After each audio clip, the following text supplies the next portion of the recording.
wish would come true. She was awestruck as she stepped out on the balcony that day as the newest member of the royal family.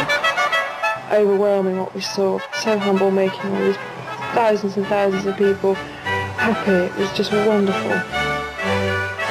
6 years before her death, Diana spoke about that moment and much more, recording her most intimate thoughts on 6 audio tapes which have been acquired by NBC and are being heard for the first time. They reveal a woman caught between her dreams and her despair.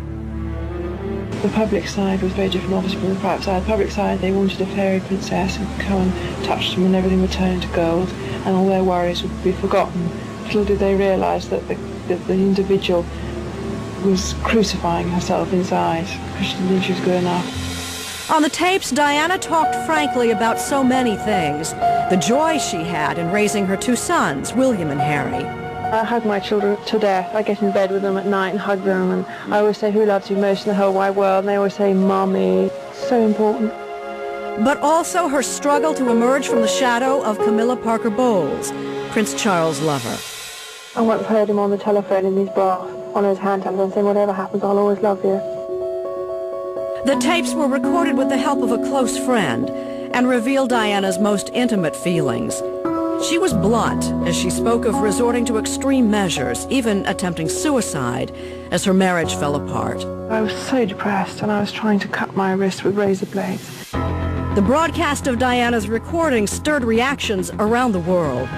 Princessin Diana. Princess Diana. The obsession with Diana's life has barely begun to fade. Those extraordinary tapes that broadcast on American television station NBC.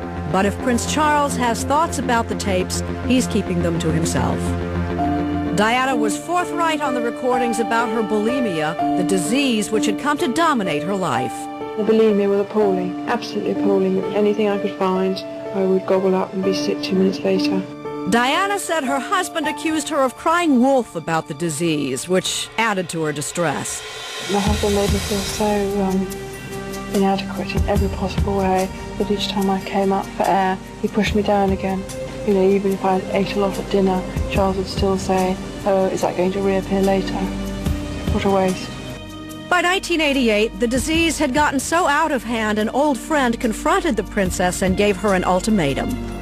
She said, well, you must tell your doctor. I said, I can't. She said, well, you must. I'm going to give you 1 hour to ring up your doctor, and if you don't do that, I'm going to tell the world.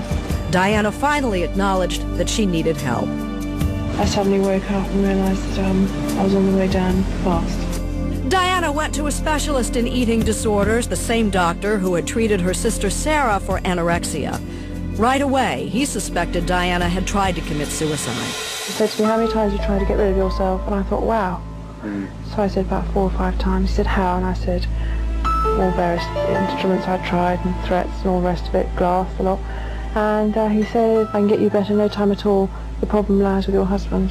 And he said, in 6 months' time, you'll be a totally different person.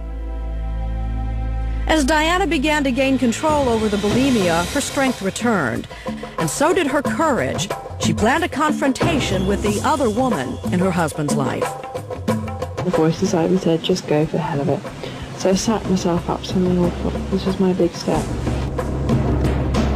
It was the winter of 1989. Charles and Diana were invited to a birthday party for Camilla's sister. Unexpectedly, Diana agreed to attend. Bodyguard Ken Wharf drove the couple to the party. It was clear that Prince of Wales was unhappy that he was being accompanied by his wife, and I'm sure that Diana probably had a hidden agenda here. After dinner, Diana noticed Charles had slipped away. She went downstairs and found Charles and Camilla talking to another guest. I said to the 2 men, okay boys, I'll just have a quick word with Camilla and I'll be up in a minute. And they shot upstairs like chickens with no heads, and I could feel upstairs